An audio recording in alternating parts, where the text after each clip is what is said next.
Hello everyone, welcome to ND nursing coaching. आप सभी का एनडी नर्सिंग कोचिंग में हार्दिक स्वागत है। तो आज के क्लास में हम देखने वाले हैं ब्लड ट्रांसफ्यूजन के जितने सारे एग्जाम के क्वेश्चंस हैं उनके बारे में, साथ ही साथ थियरी पार्ट भी हम कवर करने वाले हैं। सभी से निवेदन रहेगा कि अपने अपने नोट्स बनाते रहना है और क्लास को पूरा देखना है। सारे इंपॉर्टेंट पॉइंट्स यहाँ पे कवर होंगे। सो स्टार्ट कर देते हैं क्लास को। तो इससे पहले कि एक मोटिवेशन होना बहुत जरूरी है, और ये मोटिवेशन है कि सफलता का कोई रहस्य नहीं है। यह एक तैयारी और कड़ी मेहनत और असफलता से सीखने के परिणाम होते हैं। कोई भी सफल आदमी एक रात में सफल नहीं होता है। वो कई बार ठोकरें खाता है, कई बार उससे गलतियां होती है, हमसे भी हुई है, आपसे भी हो सकती है। ओके, तो एक बार में ही हम सफल नहीं हो पाते हैं।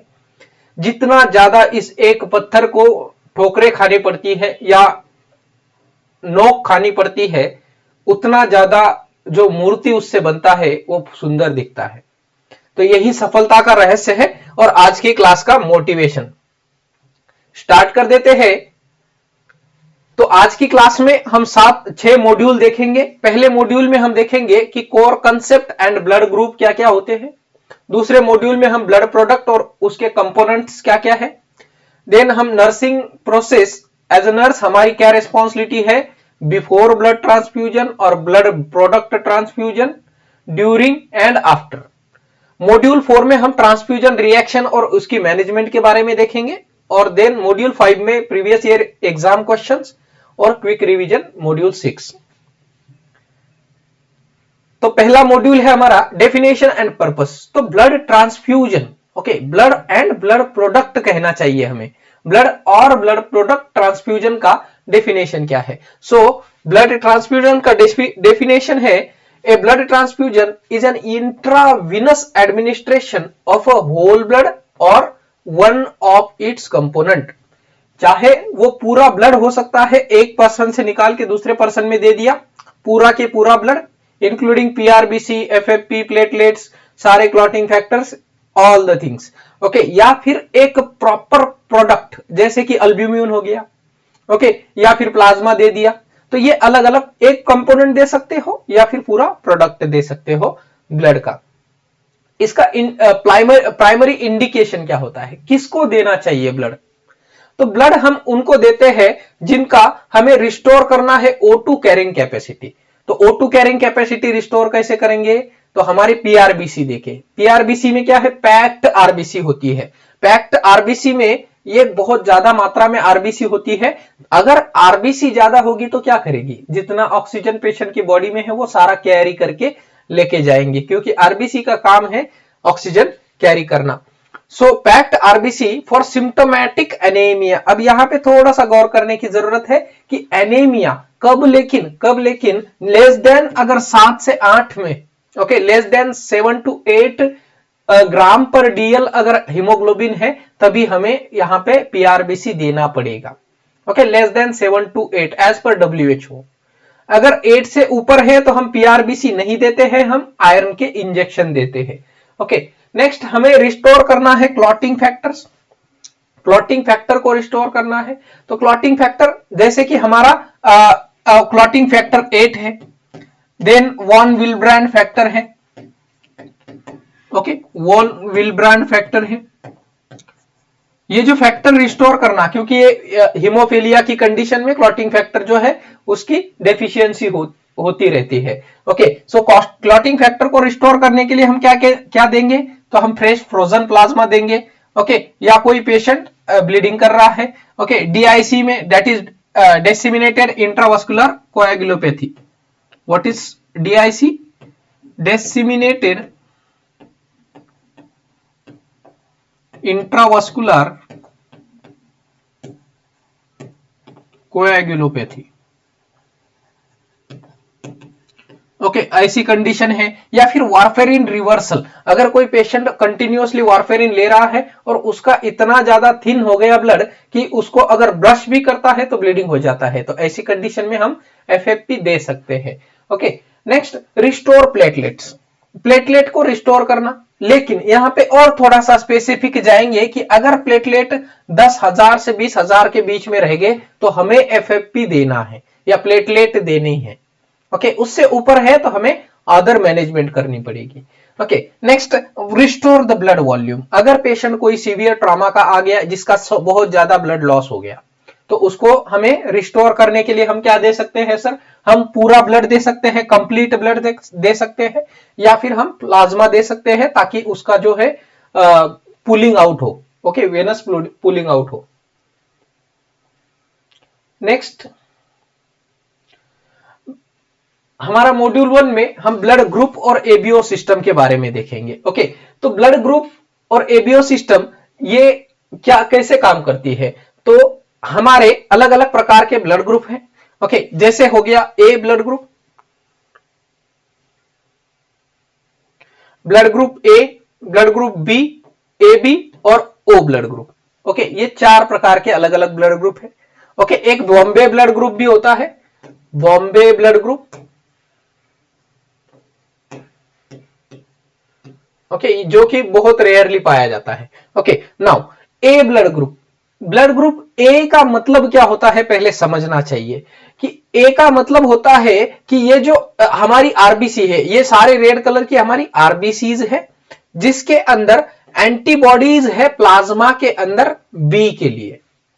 ओके, ए के ऊपर एंटीजन है, ए के ऊपर एंटीजन प्रेजेंट है, ए एंटीजन, और प्लाज्मा के अंदर बी के लिए एंटीबॉडी प्रेजेंट है। अब एंटीजन एंटीबॉडी क्या होती है, एंटीजन का मतलब कोई भी ऐसा फॉरेन सब्सटेंस, ओके, कोई भी ऐसा फॉरेन सब्सटेंस जो कि एंटीबॉडी को जगा सकता है। ओके, तो ए ब्लड ग्रुप में बी के लिए एंटीबॉडीज होती है, और एंटीबॉडीज का मतलब होता है कि कोई भी ऐसी चीज जो कि एंटीजन से फाइट कर सकती है। ओके, तो एंटीजन से फाइट करने के लिए हमें क्या चाहिए, एंटीबॉडीज चाहिए। अब ए ब्लड ग्रुप में क्या है कि हमारे आरबीसीज के ऊपर एंटीजन ए प्रेजेंट है, एंटीजन ए प्रेजेंट है, लेकिन प्लाज्मा में क्या प्रेजेंट है, antibody B. Okay, antibody B present है। ओके, तो अब यहां पे antigen in red blood cell और blood group type compatible in an emergency. Okay, तो इसको ए वाले को हम ब्लड कौन सा दे सकते हैं, तो ए वाले को हम ए दे सकते हैं या ओ दे सकते हैं। ओ क्यों, ओ क्यों, बिकॉज ओ के अंदर ना ही कोई एंटीजन है, कोई भी एंटीजन प्रेजेंट नहीं है, लेकिन एंटीबॉडीज दोनों भी है। मतलब क्या है कि ए जो है वो ए से ब्लड ले सकता है और ओ से ले सकता है। ओके, नाउ नेक्स्ट अब इसको थोड़ा सा उल्टा करते हैं बी ब्लड ग्रुप वाले में। तो बी ब्लड ग्रुप में क्या होगा कि एंटीबॉडीज जो है वो ए प्रेजेंट होगी प्लाज्मा के अंदर, और एंटीजन क्या होगा, बी एंटीजन होगा आरबीसीज के ऊपर। ओके, तो अब इसको भी सेम अगर फॉर्मूला अप्लाई करेंगे तो बी वाला ब्लड ग्रुप किससे ब्लड ले सकता है, एक तो या तो एक तो बी से ले सकता है या फिर ओ से ले सकता है, क्योंकि ओ के अंदर क्या है, कोई भी एंटी जो है एंटीजन जो है वो प्रेजेंट नहीं है, सारी एंटीबॉडीज है। ओके, नाउ अब आता है ए और बी ब्लड ग्रुप। ए और बी में देखिए कोई भी एंटीबॉडी नहीं है, मतलब क्या है कि कोई एंटीबॉडी नहीं है, सारे एंटीजन प्रेजेंट है, ए भी एंटीजन प्रेजेंट है, बी भी प्रेजेंट है। तो इसमें क्या होगा, इसको कोई भी प्रकार का ब्लड ए चलेगा, बी चलेगा और आपका ओ भी चलेगा। ओके, तो यहां पे एंटीजन दोनों भी प्रेजेंट है, एंटीबॉडी कोई भी नहीं है, तो यहां पे ये चारों ब्लड ग्रुप इसको चल सकते हैं। तो इसीलिए हम क्या कहते हैं, ए बी वाले पेशेंट को यूनिवर्सल रिसिपिएंट कहते हैं, यूनिवर्सल रिसिपिएंट कहते हैं। क्लियर सबको। अब यहां पे और छोटा सा क्वेश्चन यहां पे बनता है कि क्या ए बी वाले सारे patient blood group universal recipient है, तो इसका आंसर नहीं है। सर अभी तो आपने बताया कि ए बी रिसिपिएंट यूनिवर्सल है, लेकिन नहीं, क्योंकि ए बी पॉजिटिव जो है, ये पॉजिटिव की बात हम आगे करेंगे, ए बी पॉजिटिव जो है वो हमारा यूनिवर्सल रिसिपिएंट होता है। क्लियर? ये थोड़ा सा चीज ध्यान रखना, A B positive universal recipient है। ओके, चलो आगे बढ़ते हैं ओ ब्लड ग्रुप के बारे में। तो ओ ब्लड ग्रुप के अंदर सारी एंटीबॉडीज प्रेजेंट है, मतलब कोई भी प्रकार का ए आए तो भी मार देंगे एंटीबॉडीज, बी आए तो भी मार देंगे एंटीबॉडीज। ओके, तो ए ओ ब्लड ग्रुप जो है वो क्या है? रिसिपिएंट है, यूनिवर्सल डोनर है। यूनिवर्सल डोनर दे सकता है, हर किसी को दे सकता है, क्योंकि इसके अंदर एंटीजन नहीं है। लेकिन क्या है? एंटीबॉडी सबके लिए है। ओके, एंटीजन नहीं है, तो अब ये किसी को भी ब्लड दे सकता है, लेकिन ले किससे सकता है? ओनली ओ से हम यहां पे ब्लड ले सकते हैं। ओनली ओ वाले से हम ब्लड ले सकते हैं, ओ या ओ निगेटिव से। क्लियर? नाउ टाइप ए जो कि मैंने आपको बताया यहां पे। Now next is RH system and compatibility. Okay, तो आरएच सिस्टम क्या होती है? RH system is based on presence or absence of D antigen, also called as RH factor.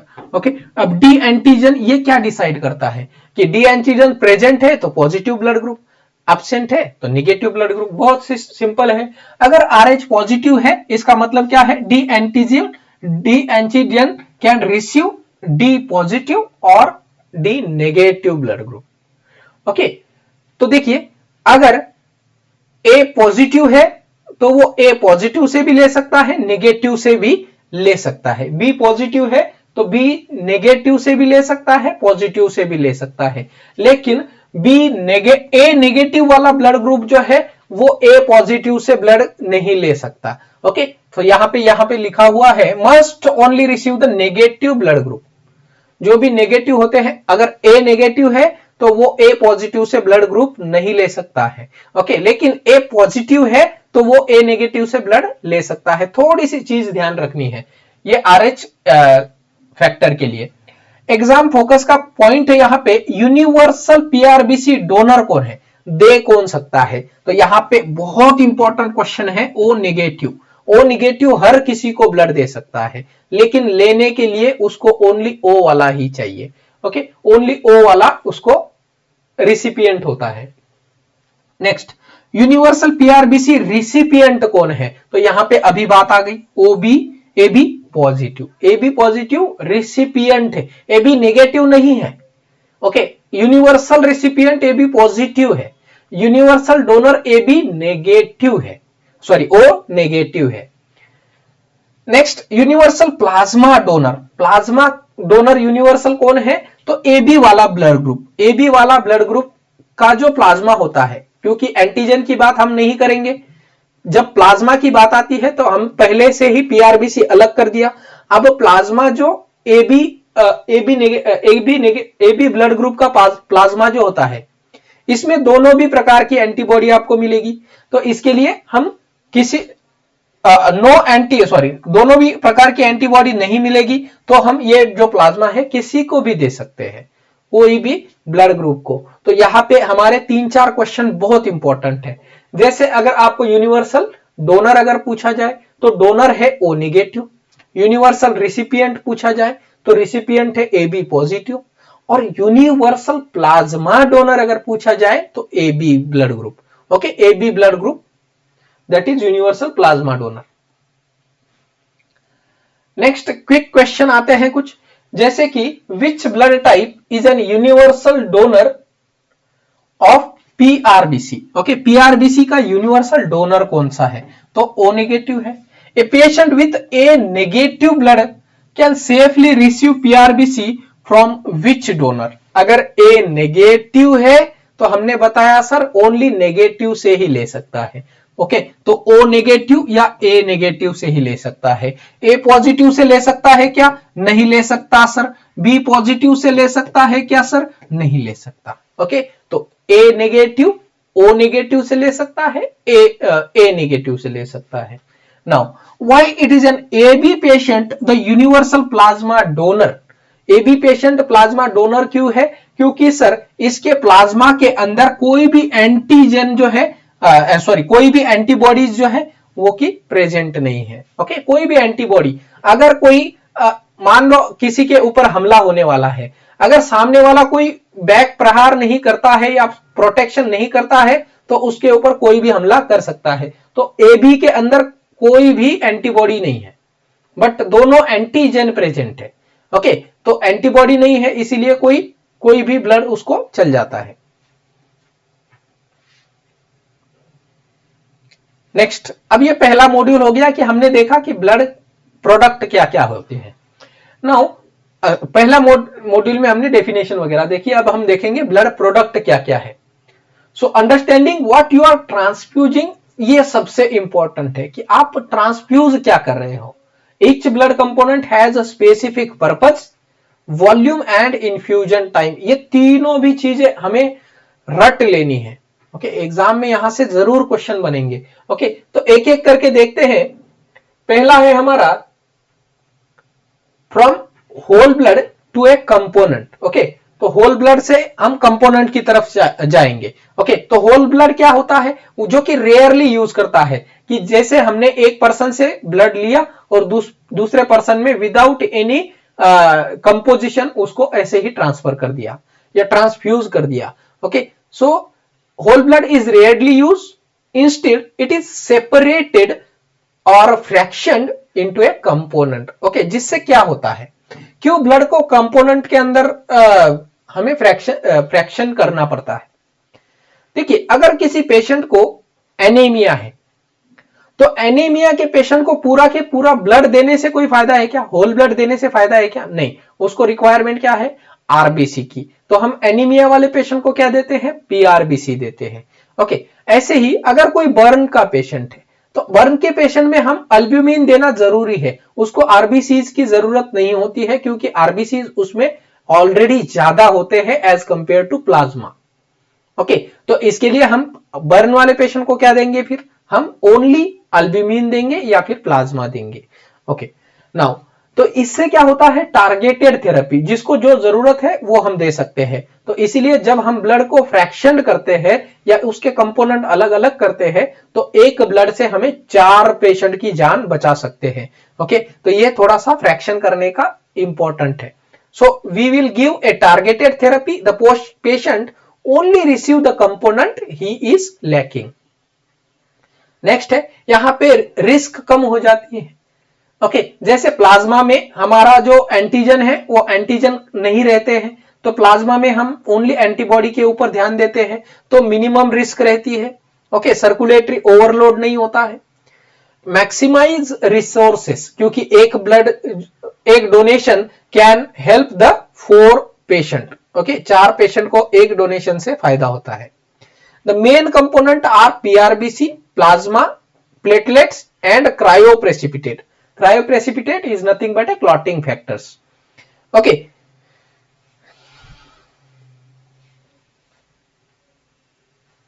Now, what is PRBC?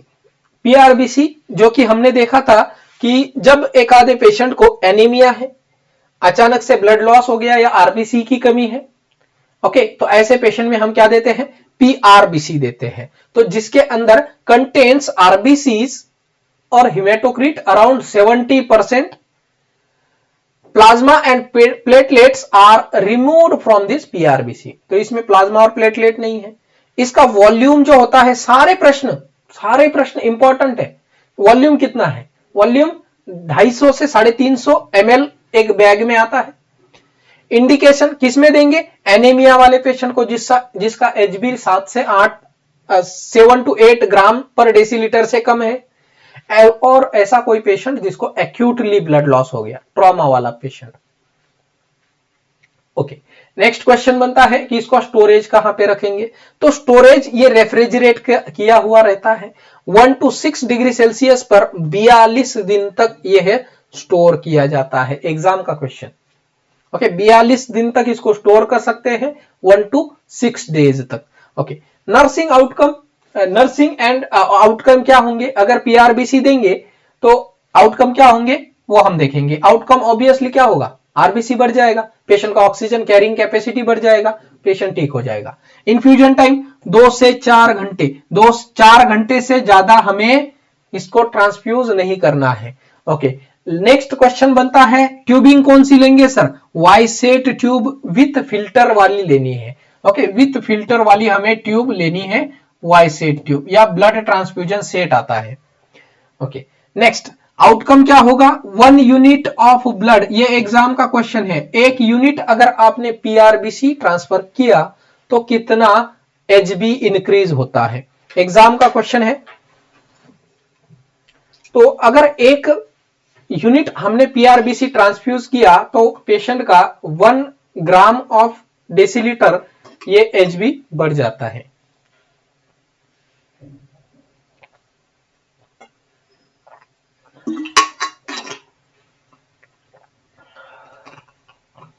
और हिमेटोक्रीट जो है वो 3% बढ़ जाता है।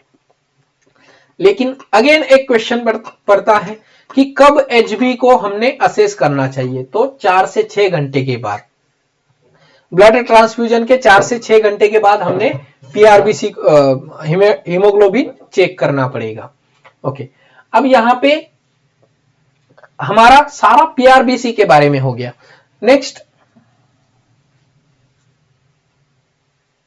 फ्रेश फ्रोजन प्लाज्मा, एफएफपी जिसको कहते हैं। ओके, तो एफएफपी भी ये क्या है, इसमें से हमने क्या कर दिया, अब आरबीसीज को निकाल दिया, अब रह गए क्या, प्लाज्मा रह गई। ओके, तो plasma contains all the clotting factors including fibrinogen. जैसे कोई पेशेंट सीवियरली ब्लीड कर रहा है तो उसकी ब्लीडिंग रोकने के लिए हम प्लाज्मा दे सकते हैं। इसके अंदर अल्ब्यूमिन भी होता है, इम्यूनोग्लोबिन्स भी होते हैं, बस ओनली आरबीसीज नहीं होते हैं। यहाँ पे बस आरबीसी नहीं प्रेजेंट होते हैं, बाकी सारे ब्लड के कंपोनेंट यहाँ पे एफएफपी में प्रेजेंट है। इसका वॉल्यूम जो है वो 200 से 250 ml होता है। इसका इंडिकेशन, जिस पेशेंट के अंदर क्लॉटिंग फैक्टर की डेफिशिएंसीज है उन पेशेंट में हम इसको देंगे, और जिस पेशेंट को वारफारिन से रिवर्स करना है, वारफारिन से रिवर्स करना है, ऐसे पेशेंट में हम ये एफएफपी देते हैं। मान लो कोई पेशेंट ने वारफेरिन का हाई डोज ले लिया तो उसका या तो पहले एंटीडोट देंगे या फिर हम यहां पे एफएफपी भी दे सकते हैं। अब जब हमने पेशेंट को एफएफपी दिया तो क्या आउटकम मिलेगा, तो इसका स्टोरेज जो है वो स्टोरेज हम फ्रोजन रखते हैं, इसको बिल्कुल भी फ्रीज रहते हैं ये।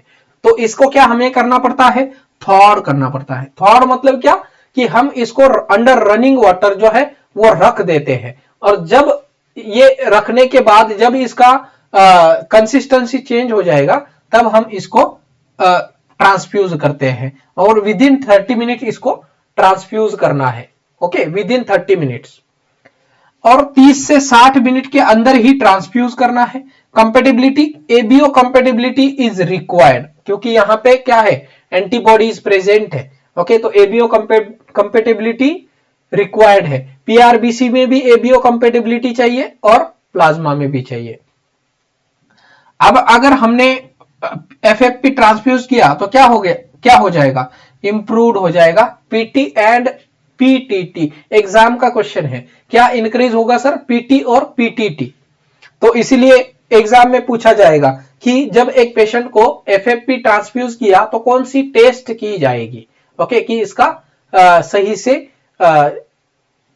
प्रॉब्लम सॉल्व हुआ या नहीं। तो इसके लिए हम पीटी या पीटीटी, पीटी मतलब प्रोथ्रोम्बिन टाइम, पीटीटी मतलब partial thrombin time.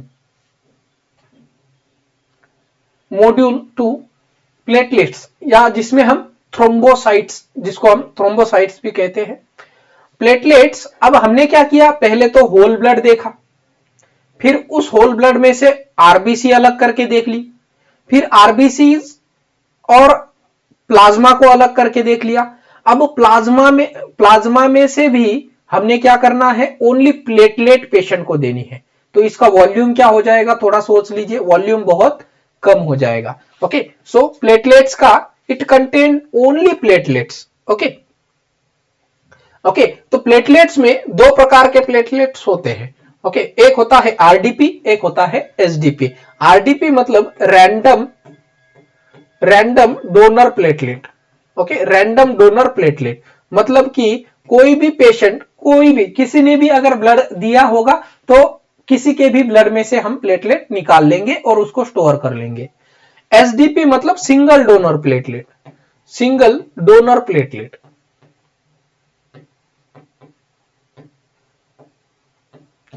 Single donor और रैंडम डोनर प्लेटलेट, इसका वॉल्यूम क्या क्या हो गया, बहुत कम हो जाएगा क्योंकि थोड़ी सी मात्रा में यहां बच जाएंगे। 30 to 60 ml इसका वॉल्यूम होता है। ओके, और या तो इसका दूसरा बैग आता है 200 से 300 ml का। इसका इंडिकेशन है जिस पेशेंट के अंदर प्लेटलेट कम होगी, जिसको हम थ्रोम्बोसाइटोपेनिया कहते हैं। ओके, तो इसी कंडीशन में हमें प्लेटलेट देनी है। अगर प्लेटलेट लेस देन 10 to 20 के है, देन इसका स्टोरेज कैसे किया जाता है, तो इसको रूम टेम्परेचर पे स्टोर किया जाता है 20 to 24 degree Celsius with a constant agitation. इसको ऐसे घुमाते रहना पड़ेगा।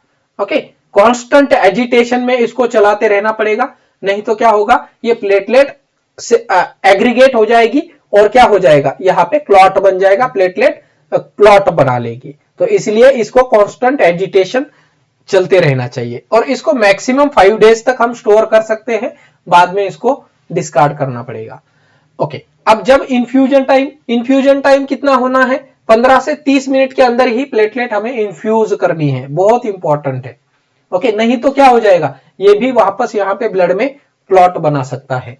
ट्यूबिंग, इसमें स्पेशल शॉर्टर प्लेटलेट की ट्यूब आती है, वो यूज करनी है, फिल्टर इसमें होना चाहिए। कंपेटेबिलिटी की जरूरत यहां पे नेसेसरी नहीं है, प्लेटलेट के लिए ओनली।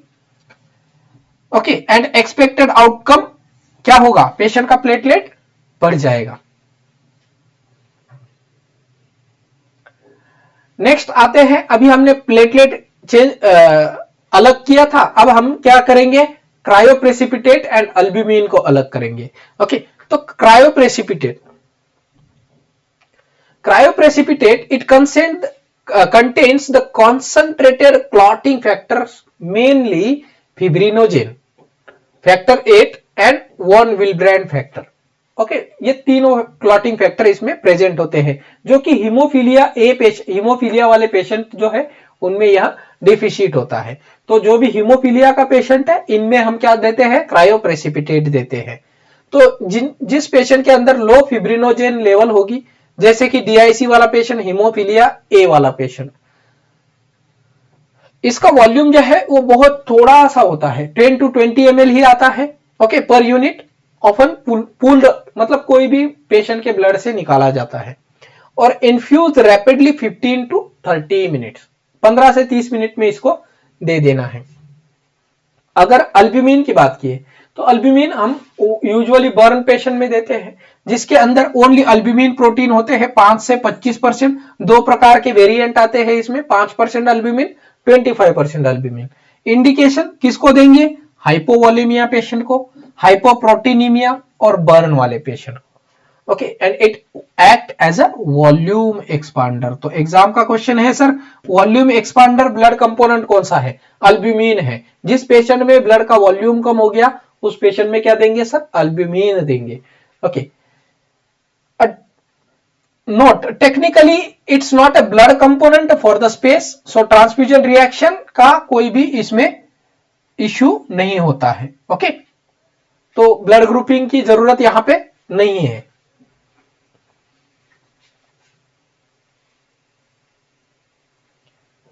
ओके, नाउ अब हमने देख लिए ब्लड कंपोनेंट क्या है और ब्लड का इंडिकेशन क्या है। अब हम देखेंगे कि एज अ नर्स हमारी क्या जिम्मेदारी है। तो हमारी क्या जिम्मेदारी है, एक एक करके देखेंगे।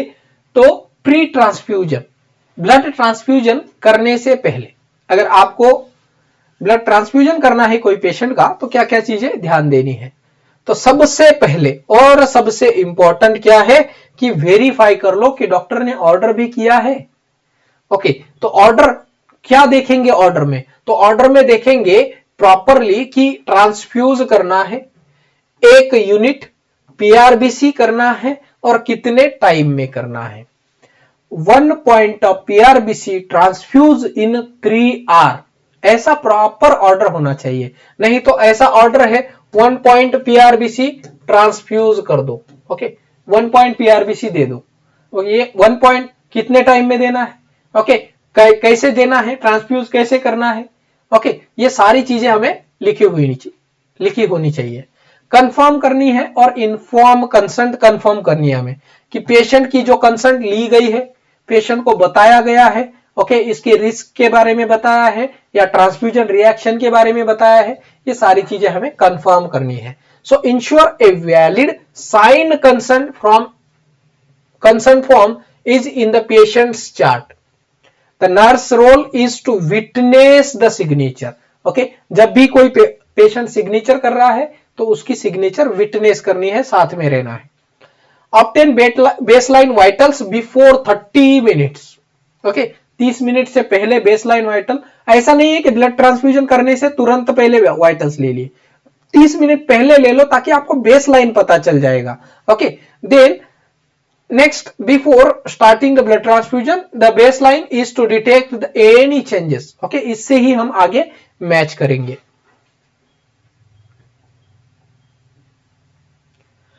नेक्स्ट, प्री ट्रांसफ्यूजन में आईवी कैनुला कौन सा लगा है, बहुत इंपॉर्टेंट क्वेश्चन, लास्ट क्लास में मैंने आपको बताया था। आईवी कैनुला जो है वो यूजुअली लार्ज बोर का कैनुला चाहिए, 18 से 20 का कैनुला यहां पे चल जाएगा। ओके, ग्रीन और पिंक कैनुला। पीडियाट्रिक पेशेंट के लिए 22 गॉज का कैनुला भी चल जाता है। Okay, 24 gauge usually not prefer for PRBC, 24 number का कैनुला हम पीआरबीसी के लिए प्रेफर नहीं करते हैं, क्योंकि सर हमें पता है आरबीसी का साइज जो है वो 0.6 माइक्रोन होता है, 0.6 माइक्रोन होता है।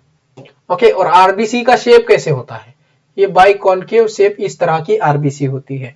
जब अगर ये छोटी सी गोज वाली कैनुला से अगर आरबीसी चली जाएगी तो ये क्या हो जाएगा, इसके टुकड़े टुकड़े हो जाएंगे अगर छोटे कैनुला से इसको ट्रांसफ्यूज किया जाए। इसीलिए हम क्या करते हैं, छोटे कैनुला को प्रेफर नहीं करते हैं। ओके, अगर रैपिड ट्रांसफ्यूजन करना है ट्रॉमा वाले पेशेंट में तो 14 से 16 गॉज का कैनुला यहां पे हमें लगाना चाहिए।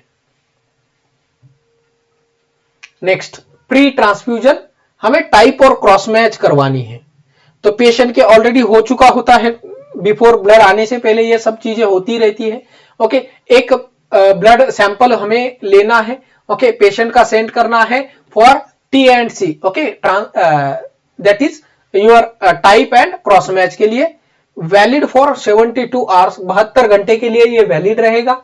And the nurse must ensure a valid T&C is on file. अब ब्लड ट्रांसफ्यूजन से पहले क्या क्या इक्विपमेंट लगेंगे, पहले तो हमने वाइटल साइंस ले लिए, कंसेंट चेक कर लिया। ओके, अब हमें कुछ इक्विपमेंट गैदर करने हैं, जैसे कि ब्लड ट्रांसफ्यूजन ट्यूब चाहिए, आईवी पोल और पंप चाहिए। ओके, नेक्स्ट बैग चाहिए 0.9 ml सलाइन का ओनली, बाकी यहां पे आप आरएल नहीं लगाओगे। क्यों नहीं लगाओगे, क्योंकि सर आरएल के अंदर कैल्शियम होता है जो कि ब्लड को क्लॉट कर सकता है। डीएनएस नहीं लगाएंगे, डीएनएस क्या कर सकता है सर, आरबीसी को डिस्ट्रॉय कर सकता है। ओके, आरबीसी को डिस्ट्रॉय कर सकता है, दोनों चीजें इंपॉर्टेंट है। आरबीसी के जब हम ब्लड ट्रांसफ्यूजन कर रहे हैं ओनली एंड ओनली, ये यहां पे 0.45% एनएसबी नहीं बोला है। ओके, हमें देना है only 0.9% isotonic saline. Okay, next, critical rule क्या है कि never mix blood with any other fluid than the normal saline। RL में कैल्शियम है और डीएनएस या डेक्सट्रोज जो है वो हीमोलाइसिस करवाता है। प्री ट्रांसफ्यूजन में अब हमने ब्लड ये इक्विपमेंट कलेक्ट कर लिए, अब हम पेशेंट के साइड में चले गए। इसके पहले 2 नर्स वेरीफाई करेगी, 2 डिफरेंट नर्स इसको वेरीफाई करेगी। क्या क्या वेरीफाई करेंगी, तो पेशेंट का name, date of birth, patient का मेडिकल रिकॉर्ड नंबर, पेशेंट का blood group type on slip and blood bag, then patient का यूनिट नंबर, और वो कहां पे होगा, ब्लड में और ब्लड बैग पे, ब्लड के फॉर्म पे और ब्लड बैग पे, और expiry date of blood bag. ये सारी चीजें 2 नर्स अलग अलग बार चेक करेंगे और अलग अलग बार साइन करेंगे। तो इसीलिए हम यूजुअली क्या प्रेफर करते हैं, जो नर्सेस चार्ट होता है ब्लड ट्रांसफ्यूजन का, वो दो भागों में होना चाहिए। ओके, नर्सिंग 1 एंड नर्सिंग 2, ये दो भागों में होना चाहिए। तो नर्सिंग 1 अपना अपना फाइंडिंग यहां पे लिखेगा और साइन करेगा, नर्सिंग 2 अपना अपना फाइंडिंग यहां पे लिखेगा और साइन करेगा। ओके, तो इससे क्या होगा, हमारा प्रॉपरली चेक होगा, प्रॉपरली चेक होगा। क्लियर? नेक्स्ट, अब हमने सब चीजें कर ली, चेक कर लिया, अब हमने लगा दिया ब्लड। ब्लड लगाने के बाद द 30 मिनट्स रूल यहां पे फॉलो करना है। 30 मिनट्स रूल क्या बोलता है कि पहले 30 मिनट में ही जो भी रिएक्शन होनी है वो हो सकती है, मैक्सिमम टाइम तभी होती है। Okay, so blood must be initiated with in 30 minutes, जब भी बैग आ जाए तो। एंड अगर नहीं हो पाता है तो इसको वापस ब्लड बैंक में भेज देना चाहिए, क्योंकि यहां पे बैक्टीरियल ग्रोथ होने के चांसेस हैं। पहले 15 मिनट के अंदर जो है वो क्रिटिकल विंडो होता है, यहां पे सारे साइन एंड सिम्टम्स दिखेंगे। इसीलिए जब भी ब्लड ट्रांसफ्यूजन किया जाता है तो a nurse must be stay with the patient for at least 15 minute, पहले 15 मिनट। अब ये इन्फ्यूजन स्लोली स्टार्ट करना है, 2 ml पर मिनट या 120 ml पर आवर। ओके, पहले हम इसको यूजुअली 8 ड्रॉप पर मिनट चालू करते हैं, 8 ड्रॉप पर मिनट चालू करते हैं। इसके बाद इस 15 मिनट के बाद या 30 मिनट के बाद इसको 16 ड्रॉप्स पर मिनट चालू करते हैं, 16 ड्रॉप्स पर मिनट। अब ये ब्लड ट्रांसफ्यूजन की बैग का जो फॉर्मूला है वो 12 drops is equal to 1 ml होता है, इज इक्वल टू 1 ml होता है। ओके, हमारे नॉर्मल जो आईवी सेट है, अडल्ट आईवी सेट का 16 drop is equal to 1 ml होता है। और यहां पे पीडियाट्रिक का आईवी सेट है, पीडियाट्रिक का आईवी सेट इसका 60 drops per minute, 60 drops is equal to 1 ml होता है। क्लियर? ये सारी चीजें इंपॉर्टेंट है। पहले हम स्लोली चालू करना है। Okay, then ATHR, that is your transfusion reaction अगर है तो ये इसमें पता चल जाता है। Okay, that is acute haemolytic transfusion reaction. Vital signs हमें बेस लाइन से मैच करना है, तो vitals at 15 minute, then 30 minute, और उसके फिर बाद में हर एक घंटे में। ओके, 1 आवर पोस्ट इन्फ्यूजन और 1 आवर पोस्ट इन्फ्यूजन भी लेने हैं। सो 4 आवर रूल है यहाँ पे, must be completed within 4 hour. Blood जो है 4 घंटे के अंदर ही कंप्लीट होना चाहिए। Next, post transfusion. Post transfusion के 1 घंटे के बाद पहले तो हमें वाइटल्स लेनी है, वो जो फॉर्म है ब्लड ट्रांसफ्यूजन का उसको कंप्लीट करना है। Okay, next disposal, blood bag का डिस्पोजल। यहां पे थोड़ा सा आपको यहां पे रेड बैग बताया गया है, लेकिन ब्लड बैग जो है एज पर हमारा इंडिया का biomedical waste rule, blood bag जो है वो बहुत बार रिपीटेड क्वेश्चन है, बार बार, इसीलिए कंफर्म कर दूंगा, ब्लड बैग हमारी येलो बैग में जाती है, येलो बैग में जाती है। लेकिन ब्लड का सीबीटी का सेट जो है, आईवी सेट, ये हमारा रेड में जाएगा। ओके, तो जब भी ब्लड ट्रांसफ्यूजन होगा बीटी सेट अलग कर देंगे, ब्लड बैग अलग करेंगे, ब्लड बैग जाएगा येलो में, बीटी सेट जाएगा रेड में। क्लियर? सब चीज कंफर्म कर लेना, क्योंकि सर बीएमडब्ल्यू की क्लास में आपने बताया था कि सारे इन्फेक्टेड प्लास्टिक वेस्ट जो है वो रेड में जाते हैं except blood bag. Okay, clear? Okay, documentation. Documentation क्या करेंगे, ये एक लीगल रिकॉर्ड है, तो इसका स्टार्ट टाइम, स्टॉप टाइम, कितना वॉल्यूम दिया है हमने, 300 ml पीआरबीसी दिया है, सारे वाइटल्स, बेसलाइन के वाइटल्स 15 मिनट पे, आवरली वाइटल्स और पोस्ट ट्रांसफ्यूजन के vitals, then patient response and tolerance. Okay, and any adverse reaction और इंटरवेंशन टेकन। तो ये सारा चीज हमें इस ब्लड ट्रांसफ्यूजन के फॉर्म में होना चाहिए। Quick one liner question, what is the only fluid compatible with blood tubing? तो कौन सा फ्लूइड हमने बोला था? Only 0.9 ml saline. कौन सा? 0.9 ml नॉर्मल सलाइन हम देंगे। What is the preferred IV gauge, तो हमने बताया था 18 से 20 गॉज का cannula. What is the maximum time, okay nurse ने कितना टाइम रुकना चाहिए, 30 मिनट्स तक हमें रुकना चाहिए। What is the maximum time unit PRBC transfuse करना है, तो 4 घंटे में, 4 घंटे से ज्यादा हमें इसको ट्रांसफ्यूज नहीं करना। अब ट्रांसफ्यूजन रिएक्शंस, तो ट्रांसफ्यूजन रिएक्शन क्या क्या हो सकती है, तो जब भी सबसे पहले ट्रांसफ्यूजन रिएक्शन होती है तो प्रायोरिटी एक्शन, जब भी क्वेश्चन में वर्ड दिखेगा तो प्रायोरिटी एक्शन होती है हमारी स्टॉप द ट्रांसफ्यूजन। स्टॉप करो सबसे पहले, डिस्कनेक्ट कर दो ट्यूबिंग, ओके पेशेंट की आईवी से डिस्कनेक्ट कर दो उसको। Maintain access, attach a new clean tubing and infuse 0.9 ml normal saline to keep the vein open. Perform a rapid assessment, जैसे कि वाइटल साइंस, लंग साउंड, यहां पे पेशेंट का यूरिन सैंपल लेंगे, ओके यूरिन सैंपल लेंगे और blood bag और IV set को संभाल के रखेंगे, क्योंकि ये हम दोनों भी ब्लड बैंक में वापस भेजते हैं ताकि उनकी जो कंपेटेबिलिटी है वो चेक की जाए। और नोटिफाई करना है लास्ट में फिजिशियन और ब्लड बैंक को। समझ में आ गई स्टेप। सबसे प्रायोरिटी एक्शन है ब्लड को ट्रांसफ्यूज करने से रोकना, उसको डिस्कनेक्ट करना, फिर एक्सेस आईवी एक्सेस को मेंटेन करना, मतलब 0.9 ml सलाइन देंगे, हम रैपिड असेसमेंट करेंगे और नोटिफाई करेंगे फिजिशियन एंड ब्लड बैंक को। नेक्स्ट एक ब्लड ट्रांसफ्यूजन की रिएक्शन है that is acute haemolytic transfusion reaction. Acute haemolytic transfusion reaction में मान लो ए पॉजिटिव पेशेंट ए पॉजिटिव था और हमने ए बी पॉजिटिव पेशेंट को ब्लड दे दिया। इससे क्या होगा, जो बी वाला एंटीजन था, ये जो बी वाला एंटीजन था ये दिक्कत करेगा।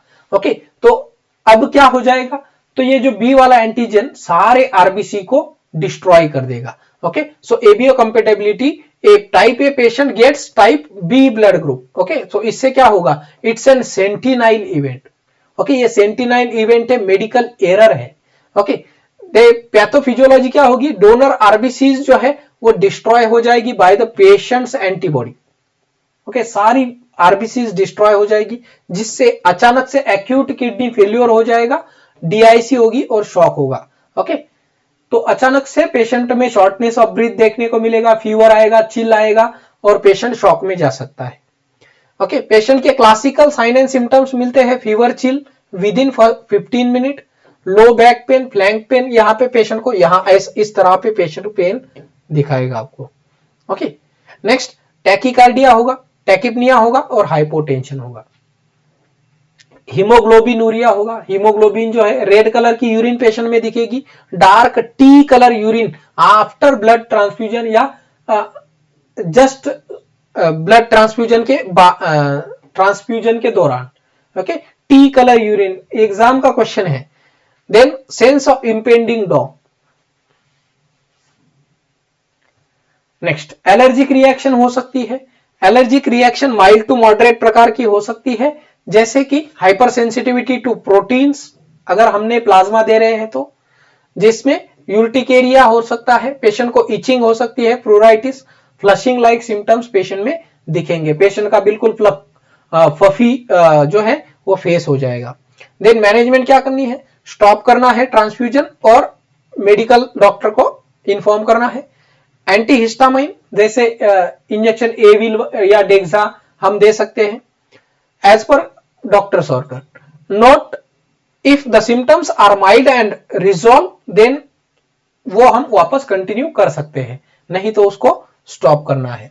ओके तो इस तरह से पेशेंट को एलर्जिक रिएक्शन भी हो सकती है। नेक्स्ट फेब्राइल और non haemolytic reaction. Febrile non haemolytic, अब यहां पे हीमोलाइसिस तो नहीं होगा लेकिन पेशेंट में क्या आएगा, फीवर आएगा। Okay so most common reaction होती है febrile non haemolytic transfusion reaction, that is FNTHR। Most common reaction होती है और पेशेंट एंटीबॉडीज जो है वो रिएक्ट करती है डोनर की WBC से। साइन एंड सिम्टम्स क्या होगा, पेशेंट का टेम्परेचर जो है 1 डिग्री सेल्सियस राइज होगा, पेशेंट में चिल, हेडेक और फ्लशिंग देखने को मिलेगा। इमीडिएटली स्टॉप करना है infusion, administer antipyretics that is acetaminophen, और प्रिवेंशन इसको ल्यूको रिड्यूस ब्लड प्रोडक्ट देने हैं जिसमें WBC जो है वो कम हो, ऐसे हमें ब्लड प्रोडक्ट देने हैं ताकि हम ये febrile non haemolytic transfusion reaction रोक सके। Then transfusion associated circulatory overload, अगर हमने ब्लड ट्रांसफ्यूजन रैपिडली दे दिया तो क्या हो जाएगा, सर्कुलेटरी ओवरलोड हो जाएगा। So that is called as transfusion associated circulatory overload, जिसके कॉज क्या हो सकते हैं कि हमने टू फास्ट ब्लड दे दिया या फिर टू मच दे दिया, एक घंटे में ही पूरा ब्लड दे दिया या 4 घंटे में 2 पैक हमने आरबीसी दे दी, तो इससे क्या होगा, सर्कुलेटरी ओवर हो जाएगा। कौन से पेशेंट में, एल्डरली पेशेंट, हार्ट फेल्यूर वाले पेशेंट या रीनल फेल्यूर वाले पेशेंट। ओके, अब इसमें साइन एंड सिम्टम्स क्या दिखेंगे, तो डिस्निया दिखेगा, कफ दिखेगा पेशेंट में, लंग्स में क्रैकल दिखेंगे, जुगुलार वेनस डिस्टेंशन यहां पे हमें देखने को मिल रहा है। ओके, इस तरह से, और hypertension and bounding pulse patient में देखने को मिलेगी। Okay, that is called as transfusion associated circulatory overload.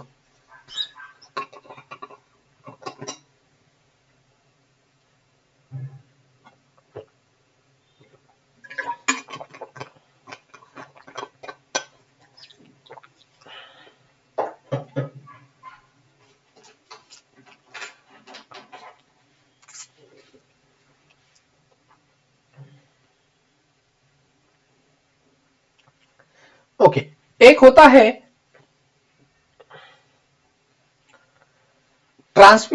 एक तो हमने देखा ट्रांसफ्यूजन एसोसिएटेड सर्कुलेटरी ओवरलोड, एक होता है transfusion related acute lung injury. अभी transfusion related acute lung injury जिसमें इंफ्लेमेटरी इम्यून रिस्पॉन्स आता है in the lung, sudden onset within 6 hours होता है। ओके, इसमें साइन एंड सिम्टम्स क्या दिखेंगे, पेशेंट हाइपोटेंशन होगा, हाइपोटेंशन होगा, यहां पे सर्कुलेटरी ओवरलोड में क्या होगा, हाइपरटेंशन होगा। ओके, जो यहां पे सीवियर डिस्निया होगा, फीवर होगा, पल्मोनरी इडिमा होगा विदाउट जुगुलार वेनस डिस्टेंशन, यहां पे जुगुलार वेनस डिस्टेंशन प्रेजेंट है, तो ये दोनों चीजें अलग है।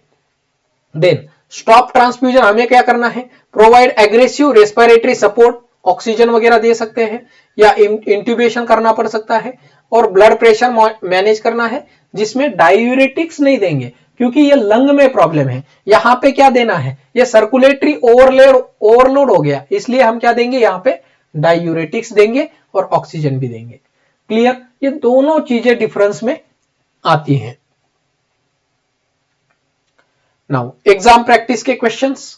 A nurse is preparing to administer a unit of PRBC. Which of the following IV solution should be used to prime the blood tubing? तो क्या कौन सा यूज करेंगे, बहुत सिंपल है सर, क्या हम 0.45% वाला यूज करेंगे, करेंगे नहीं, कभी नहीं, कभी नहीं, हम क्या करेंगे 0.9%। RL कैल्शियम होता है सर, कैल्शियम होता है, डेक्सट्रोज डिस्ट्रॉय करती है आरबीसीज को। क्लियर, तो कौन सा यूज करेंगे 0.9%।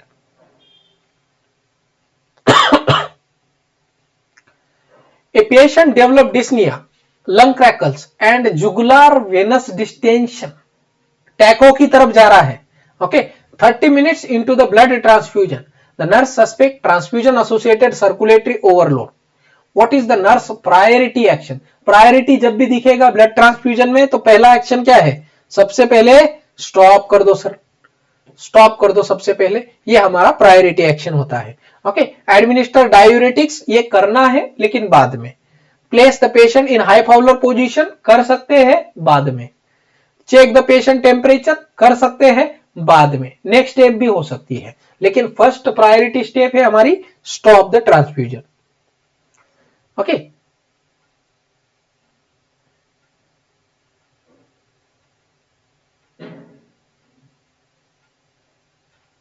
थर्ड क्वेश्चन है, a nurse is performing the bedside safety check before starting a blood transfusion. Which of the following is the most critical component to verify with another nurse to prevent a hemolytic reaction? तो क्या क्या most important है हमें? तो हमें patient का नाम और एमआरएन चेक करना है, क्योंकि अभी हमने रिसेंटली भी एक न्यूज़पेपर में न्यूज देखा था जिसमें 2 बार ऐसा हो चुका है। ओके, हमारे भारत के बड़े इंस्टीट्यूट में हुआ है, लेकिन ऐसी चीज नहीं होनी चाहिए थी। Okay, so be careful while transfusing the blood.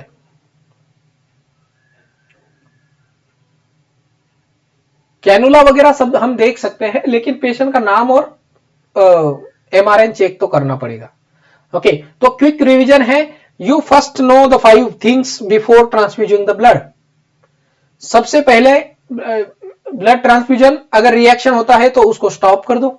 सिर्फ एंड सिर्फ 0.9% नॉर्मल सलाइन हम दे सकते हैं। 18 से 20 गॉज का कैनुला अडल्ट पेशेंट में, 22 गॉज का कैनुला पीडियाट्रिक पेशेंट में। 30 मिनट के अंदर, ये एक 30 मिनट का विंडो पीरियड होता है और more than 4 hour maximum transfusion time हो सकता है। बैक पेन या फ्लैंक पेन अगर देखने को मिलेगा पेशेंट को तो ये हिमोलाइटिक रिएक्शन का साइन है, ये हमें इमीडिएटली ब्लड ट्रांसफ्यूजन को स्टॉप करना है। क्रैकल्स या जुगुलर वेनस डिस्टेंशन पेशेंट को दिख रहा है तो it is a transfusion associated का सर्कुलेटरी ओवरलोड।